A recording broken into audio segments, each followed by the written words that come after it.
Bienvenue dans Clé Actu. Et cette semaine, nous plongeons au cœur des enjeux qui transforment notre monde.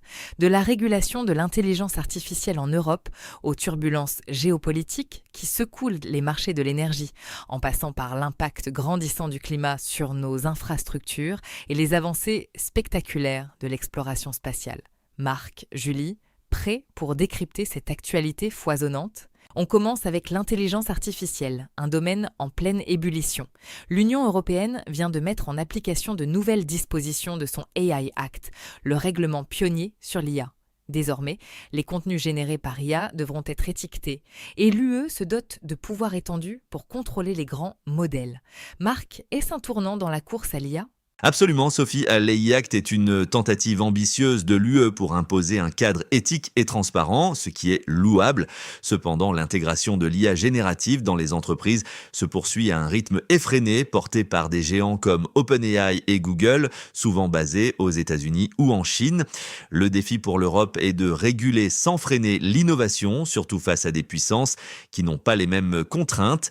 La Chine, par exemple, utilise des puces Nvidia via Alibaba pour ses modèles comme Kimi de Moonshot, illustrant une dépendance technologique sous-jacente aux États-Unis, même dans sa course à l'autonomie.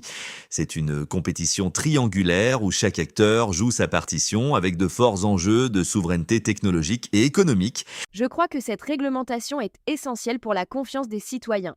On parle de deepfake, de manipulation potentielle, de risques pour la sécurité des données. La transparence est cruciale, mais cela soulève aussi la question de la charge réglementaire pour les startups européennes. Comment s'assurer que cette ambition éthique ne devienne pas un obstacle insurmontable pour nos propres champions de l'IA ? Le gouvernement français, par exemple, cherche à soutenir l'économie numérique et l'IA avec des fonds et des réductions d'impôts, mais il doit aussi jongler avec les règles européennes. Il y a un équilibre délicat à trouver entre protection des valeurs et dynamisme économique. L'humain doit rester au centre, mais l'innovation est aussi un moteur de progrès. C'est un point crucial. Mais revenons à la concurrence mondiale. Marc, au-delà de la régulation, comment les stratégies nationales s'articulent-elles sur ce terrain, notamment entre les blocs américains et chinois ? Les États-Unis visent à maintenir leur leadership technologique en restreignant l'accès de la Chine aux puces avancées, un élément clé pour l'entraînement des modèles d'IA. Cette stratégie crée des contournements et pousse la Chine à investir massivement dans sa propre infrastructure, comme le démontre l'utilisation de puces Nvidia via Alibaba pour des acteurs comme Moonshot. En parallèle, des entreprises américaines comme Amazon investissent colossalement dans des entités comme OpenAI, créant des alliances stratégiques. C'est une danse complexe entre collaboration et compétition acharnée où la sécurité nationale se mêle aux intérêts commerciaux. La France, pour sa part, tente de positionner Paris comme un hub pour l'IA en attirant talents et investissements, tout en s'inscrivant dans le cadre réglementaire exigeant de l'UE. Ce qui m'inquiète, c'est que cette compétition risque de creuser le fossé numérique et social. Si l'IA devient un luxe technologique réservé à quelques grandes puissances, qu'en est-il des pays en développement et même de nos propres populations moins favorisées ? Comment s'assurer que les bénéfices de l'IA sont partagés et que personne n'est laissé pour compte par cette révolution ? Il faut anticiper les impacts sur l'emploi, la formation et l'équité, et ne pas laisser la course à la puissance occulter la question de l'accessibilité et de l'impact humain. La question de la responsabilité légale en cas de dérive de l'IA, comme une cyberattaque autonome, est aussi un immense défi éthique et juridique qui doit être réglé pour protéger les citoyens. Tournons-nous maintenant vers l'énergie et la géopolitique. Un cocktail explosif cette semaine. Le détroit d'Ormuz est plus que jamais une zone à haut risque, avec des frais de fret qui flambent. Dans le même temps, les tensions entre les États-Unis et l'Iran persistent, malgré les annonces de Trump de suspendre les frappes. Marc, est-ce un signe de désescalade ou une simple pause tactique ? Difficile de parler de désescalade durable, Sophie. Les déclarations de Trump sur un accord rapide sont à prendre avec des pincettes. La présence militaire accrue dans la région et les sanctions américaines, notamment contre des entreprises en Inde, en Chine et en Russie accusées de soutenir les gardiens de la révolution iranien et Mahaner, montrent une pression maximale continue. Le détroit d'Ormuz, par où transite une part significative du pétrole mondial, reste le point de tension névralgique. Toute perturbation y a des répercussions mondiale immédiate sur les prix et la sécurité d'approvisionnement, faisant grimper les coûts de transport pour toutes les nations. L'instabilité dans cette région a des conséquences directes sur les populations, bien au-delà des prix du carburant. Les menaces d'attaque, les mouvements de troupes, tout cela génère une inquiétude profonde et perturbe la vie quotidienne des habitants. N'oublions pas les communautés qui dépendent directement de ces corridors maritimes pour leur subsistance ou leur commerce local. La paix est fragile et les vies humaines sont toujours en première ligne. Ces tensions créent un sentiment d'incertitude généralisée, impactant la psyché collective.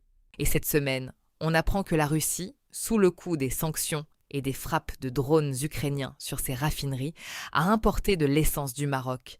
Marque un revers inattendu pour un géant pétrolier comme la Russie.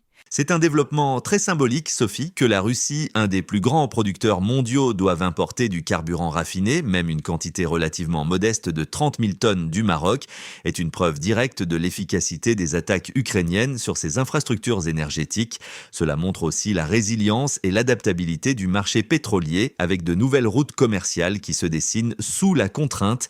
Le Maroc, bien que non producteur majeur de brut, se positionne comme un hub logistique et énergétique. D'autres pays africains comme le Nigeria ou l'Algérie pourraient suivre. C'est une reconfiguration des flux dictés par la guerre et les sanctions qui bousculent l'ordre établi. Cela met en lumière la vulnérabilité des chaînes d'approvisionnement mondiales et l'impact direct des conflits sur des économies qui semblent lointaines. Les sanctions et les attaques ciblées ne restent jamais sans conséquences pour la population russe, qui subit les pénuries et la hausse des prix. Mais cela crée aussi des dynamiques inattendues pour les pays partenaires, comme le Maroc, qui voit s'ouvrir de nouvelles opportunités économiques. Il faut cependant analyser ces mouvements avec prudence, car ces opportunités peuvent venir avec des risques et des questions éthiques, notamment sur le soutien indirect à des régimes sous sanctions. Restons en Europe, mais cette fois sur le front du climat. La Hongrie a dû arrêter sa seule centrale nucléaire, Pax, en raison du niveau exceptionnellement bas du Danube, conséquence directe de la sécheresse. Pendant ce temps, des incendies ravagent la Gironde en France et la Grèce connaît des évacuations massives. Marc, le réchauffement climatique met-il sous pression notre sécurité énergétique et nos capacités de réaction ? Sans aucun doute, Sophie, l'arrêt de la centrale de Pax en Hongrie est un signal fort des vulnérabilités de notre système énergétique face aux phénomènes climatiques extrêmes. Le nucléaire a besoin d'eau pour son refroidissement et la sécheresse perturbe cette équation. En parallèle, les incendies en France, notamment en Gironde et en Grèce, mobilisent des moyens colossaux et épuisent les ressources de la sécurité civile, dont les pilotes appellent à des moyens supplémentaires. C'est un double défi, produire de l'énergie de manière fiable et protéger nos territoires des conséquences du changement climatique. Cette situation met en lumière l'urgence d'une adaptation et d'une diversification de nos sources et méthodes. C'est une illustration tragique de l'impact direct et immédiat du réchauffement climatique sur nos vies. Imaginez l'angoisse des habitants évacués, des pompiers au front et des éleveurs qui voient leur pâturage grillé, redoutant la pénurie de fourrage. Ces événements ont des coûts humains et sociaux considérables, bien au-delà des pertes économiques. La sécheresse n'affecte pas seulement la production d'énergie, mais aussi l'agriculture, l'accès à l'eau et la qualité de vie dans nos régions. Les récits des pilotes de la sécurité civile, témoins des maisons brûlantes, sont poignants et rappellent la dimension humaine de cette lutte. Face à cela, l'Europe s'est fixé des objectifs ambitieux avec le Fit for 55 et le Green Deal. Mais Marc, assiste-t-on à une remise en question de certaines orientations ? L'Italie, par exemple, envisage de relancer le nucléaire. C'est une réaction à la fois pragmatique et controversée, Sophie. Le Green Deal de l'UE vise la neutralité carbone d'ici 2050 et s'accompagne de milliards d'investissements dans les énergies renouvelables, comme le montre l'engagement de Total Energies. Cependant, certains pays, notamment en Europe de l'Est, craignent l'impact économique sur leurs industries fortement carbonées. Le retour du nucléaire en Italie, avec le soutien de Giorgia Meloni, s'inscrit dans cette recherche de souveraineté énergétique et de stabilité, surtout face à l'intermittence des renouvelables et aux réticences locales contre l'éolien ou le solaire, parfois perçus comme gâchant le paysage. C'est un débat complexe où la sécurité d'approvisionnement et l'acceptation sociale se heurtent aux objectifs climatiques ambitieux. Cette tension est palpable. Les citoyens veulent un avenir plus vert, mais pas forcément à n'importe quel prix ou n'importe où. Le Not in my backyard est une réalité qui complique le déploiement. Et il faut s'assurer que cette transition énergétique soit juste et équitable pour tous. Les agriculteurs en première ligne face à la sécheresse ou les populations menacées par les incendies sont les premiers à subir les conséquences. Le Fit for 55 ne doit pas devenir un fardeau social, mais plutôt une opportunité de créer de nouveaux emplois verts et d'améliorer la qualité de vie tout en protégeant notre environnement. Cela demande une communication et une concertation accrues. Pour notre dernier sujet, levons les yeux vers le ciel, ou plutôt vers l'espace, qui continue de nous émerveiller. Cette semaine, la sonde japonaise Hayabusa 2 a réalisé un survol record de l'astéroïde Torifune à seulement 400 mètres de sa surface et la NASA prépare le lancement de son télescope Nancy Grace Roman qui pourrait percer le secret de la matière noire. Marc, ces missions sont-elles plus qu'une simple quête scientifique ? Bien plus, Sophie. Le survol d'Hayabusa 2, au-delà de l'exploit technologique japonais, s'inscrit dans un contexte de défense planétaire. Mieux connaître les astéroïdes, leur composition, leur trajectoire est essentiel pour anticiper et potentiellement dévier une menace future. C'est une assurance vie pour notre planète. Quant au télescope Nancy Grace Roman, c'est une mission clé pour l'astrophysique visant à sonder l'énergie noire et la matière noire, ces composants mystérieux qui représentent 95% de l'univers. Ces missions ne sont pas seulement scientifiques, elles repoussent les limites de l'ingénierie, créent des avancées technologiques majeures et inspirent toute une génération à se tourner vers les sciences et l'ingénierie. Je trouve cela fascinant de voir comment ces explorations, même si elles semblent lointaines, stimulent notre imaginaire et notre soif de découverte.